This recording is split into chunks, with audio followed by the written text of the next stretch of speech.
अब शिक्षक का तो हम बढ़ाते चले जा रहे हैं। अब आजकल हम कहीं भी जाते हैं तो याद रखिएगा आपको, कल भी हम कहीं गए तो कुछ लोग खड़े थे कि जल्दी बहाली होना चाहिए, तो हमने कहा कि अरे जल्दी बहाली होगा, चिंता मत करो। तब आप लोग भी देख लीजिए कि जल्दी से जल्दी और शिक्षकों की बहाली हो जाए और ज्यादा जितने भी स्कूल और बनाने हैं। अब उसके लिए तो हम लोगों ने कह ही दिया ना भाई कि सबको पढ़ाएंगे। तब तो जो कुछ भी किया, और एक और सर्वे हमने कराया 12 में हमको पता चला ये कितना महत्वपूर्ण चीज है कि साहब जो हम लोगों के यहाँ प्रजनन दर बढ़ा हुआ है, आबादी कितनी बढ़ी हुई थी, देश में कहीं इतनी आबादी नहीं जितनी आबादी बढ़ती थी।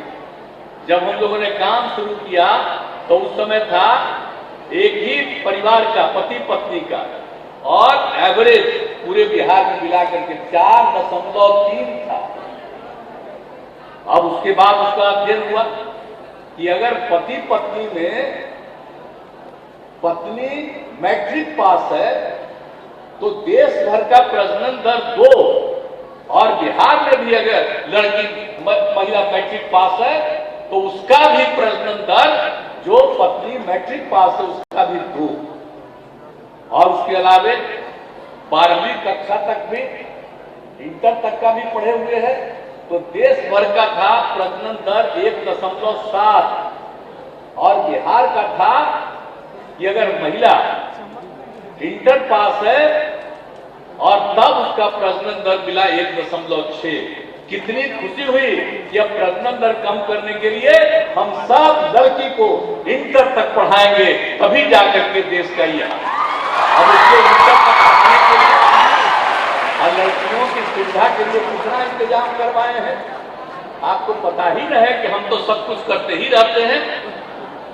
अब एक बार तो हमने शुरू किया था 18 में, मुख्यमंत्री कन्या उत्थान योजना, जन्म से लेकर के स्नातक शिक्षा तक पढ़े, उसके लिए हमने इंतजाम किया था कि हर लड़की को 54,100 रुपया दिया जाएगा। अब बाद में उसको बढ़ा करके हमने कर दिया है, अब 94,100 रुपया हो गया है कि पूरा का पूरा खूब पढ़े, आगे बढ़े। तो इस काम में हम सब लोग लगे हुए हैं।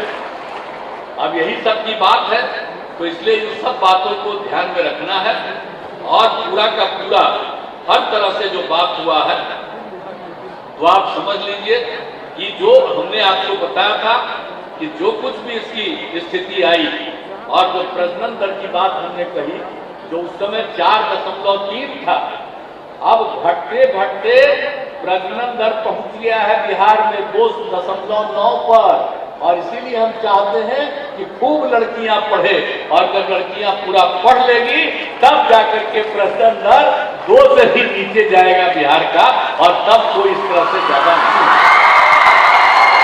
तो हम बच्चे रहेंगे, खूब बढ़िया से आगे बढ़ेंगे, उसकी भी तरक्की होगी, सब पढ़ेगा और खूब आगे बढ़ेगा।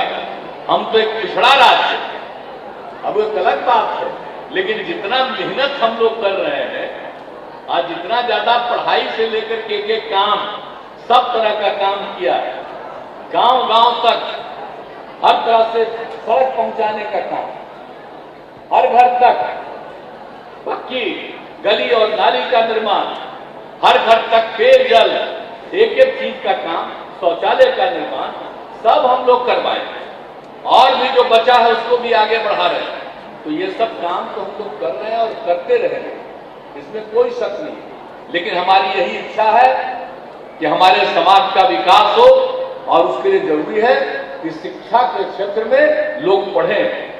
और यहाँ पर के सब प्रोफेसर लोग हैं, टीचर लोग भी हैं, हम उनसे आग्रह यही करेंगे कि भाई बच्चे बच्चियों को ठीक से पढ़ाइए। आप उनका तनख्वाह भी हम बढ़ाएंगे, लेकिन लड़का लड़की को पढ़ाइए।